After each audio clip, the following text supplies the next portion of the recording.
What started largely as a Chinatown problem, deep losses at restaurants because of fears of the novel coronavirus, has now spread to eateries across New York City.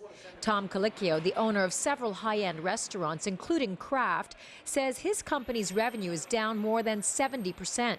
He has been hit particularly hard because many of his restaurants are in hotels and he hosts lots of events. Restaurants like Sushi by Bay and Sushi by Boo that rely on foot traffic from tourists and corporate lunches is also experiencing steep losses. Sales are down by about 25%. Some neighborhood restaurants that really deal and serve the community have fared a little bit better, but I got to tell you, over the past couple of days, even that's changing. The losses could get worse, as the city recently announced all restaurants and bars will need to reduce their capacity by 50%. Regi, who represents the industry, says many of these restaurants have very little savings and live month to month.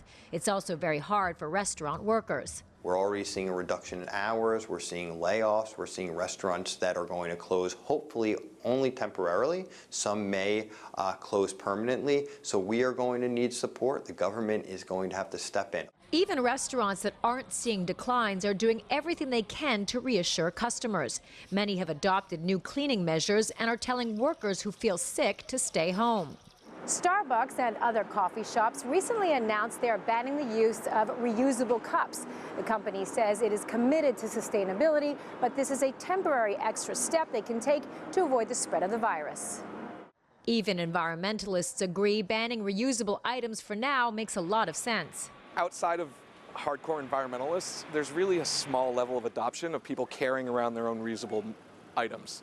And so putting a ban on these things right now, I don't think it's going to hurt that much. For now, we'll take the setback over health. I think health and safety has to be number one, because without that, the environmental stuff doesn't matter much anyway. Karina Huber, CGTN, New York.